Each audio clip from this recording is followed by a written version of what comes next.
Welcome back to our channel. So ఒక party నేత, ఒక ఎమ్మెల్యే ఆ పార్టీకి సంబంధించిన పార్టీ ఆఫీస్కి రాడు. ఆ పార్టీకి సంబంధించిన ఎవరైనా నిరసన కార్యక్రమాలు చెప్తే పార్టీ ఆఫీస్ నుంచి మెసేజ్ వస్తే ఏం పోతాంలే లైట్ అని చాలా లైట్ తీసుకుంటారు. ఇంకా చెప్పాలంటే ఆయనకు సంబంధించిన క్యాంపు కార్యాలయం దగ్గరనే పార్టీకి సంబంధించిన ఫ్లెక్సీలు అన్నీ తీసేసిండ్రు, బ్యానర్లు పూర్తిగా తొలగించిండ్రు. ఆయన ఆ పార్టీ కండువా వేసుకోవడం కూడా పూర్తిగా మానేసి తిరుగుతున్నాడు. సో ఇవన్నీ విన్న తర్వాత ఎవరికైనా ఏమనిపిస్తుంది? ఆ సార్ పార్టీ మారుతున్నాడులే, ఒక పార్టీ నుంచి ఇంకొక పార్టీకి జంప్ అవుతాడులే అని అనుకుంటారు. మరి ఇంతకీ ఇన్ని మాటలు చెప్పినా ఆ సార్ ఎవరు అనుకుంటున్నారు అనేది ఒక్కసారి ఈ సార్ పార్టీ మారడం గురించి ఆయన ఏం చెప్తుండ్రో మీరే వినండి. రాసినందుకు చాలా బాధ అనిపించింది నాకు. ఎవరు అడ్రస్ కూడా రాయలేదు. తప్పకుండా ఆయన కలుస్తా. నేను ఆయన బాధ అంతా నేను పార్టీలోకి వెళ్ళి మారుతున్నాను బాధ.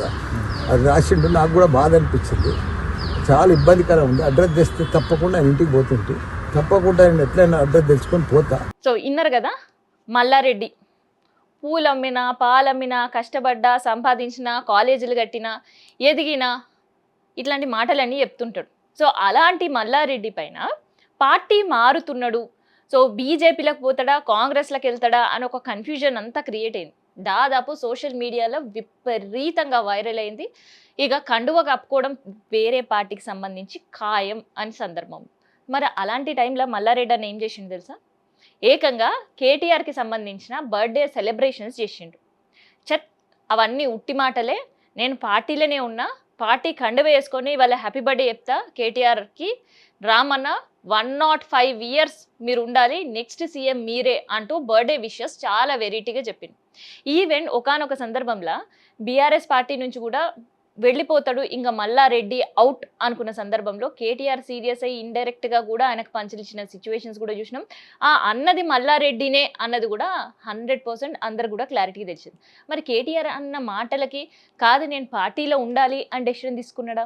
లేదంటే ఒక 2 రోజుల క్రితం ఒక రక్తంతో ఒక లెటర్, ఆ లెటర్లో ఏం రాసుకొచ్చిర్రు అంటే, అసలు తెలంగాణ ఉద్యమంలో మీరు లేనే లేరు, మీరు లేకున్నా పార్టీ మిమ్మల్ని ఆదరించింది, మీకు ఎమ్మెల్యేని చేసింది, మిమ్మల్ని మంత్రిని చేసింది, కానీ పార్టీ ఇప్పుడు చాలా కష్టకాలంలో ఉంది.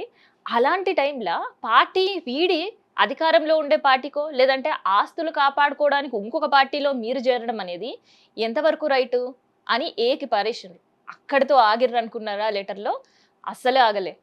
అసలు ఒక పొలిటీషియన్ అని అంటే పార్టీ మెచ్చాలి, ప్రజలు మెచ్చాలి, అంతేగాని అధికారంలో ఉండే పార్టీలకు అన్నీ పోయి మేము కండువాలు వేసుకుంటామంటే మీ మీద ఉండే గౌరవం మాకు పూర్తిగా పోతుంది సార్ అంటూ చాలా సీరియస్ వార్నింగ్ ఇచ్చినట్టే ఆ లెటర్లో రాసొచ్చు. రాయడంతో పాటు ఇది నా రక్తంతో రాస్తున్న లెటర్, జై కేసీఆర్, జై తెలంగాణ అంటూ కూడా ఆ లెటర్లో రాసిండ్రు. మరి ఆ లెటర్ దెబ్బకో లేదంటే రామన్న దెబ్బకో లేదు ఇంకొక పార్టీ ఆహ్వానం పలుకుతుంది అని వెళ్ళి సీఎం సార్ని వెళ్ళి కలిసినా అక్కడి నుంచి సరైన నిర్ణయమో లేదంటే ఆయన అనుకున్న రీచ్ కాకపోవడమో తెలియదు. కానీ మొత్తానికైతే మల్లన్న మనసు మార్చుకున్నాడు అనిపిస్తుంది. ఒక వారం క్రితం ఎల్బీ నగర్ స్టేడియంలో నిరుద్యోగులతో భారీ సభ, దానికి కూడా డుమ్మా కొట్టిండు మల్లన్న. జంతర్ మంతర్లో జరుగుతున్న ఇష్యూస్ పైన అండ్ ఇక్కడ ప్రభుత్వాన్ని ఏకి పాడేయడానికి ఇందిరా పార్క్ వేదిక పైన ఒక కార్యక్రమం పెట్టిండు, దానికి కూడా డుమ్మా కొట్టిండు మల్లన్న. కానీ బర్త్డే సెలబ్రేషన్స్ మాత్రం చేసిండు. మరి బర్త్డే సెలబ్రేషన్ చేయడం అండ్ పార్టీ కార్యక్రమాలకి దూరంగా ఉండడం ఆంతర్యం ఏంది? నేను పార్టీలోనే ఉన్నా అని చెప్పుకొస్తున్న మల్లన్న మీరు కూడా విన్నారు కదా, పార్టీలోనే ఉంటా అని మాత్రం చెప్తలేడు.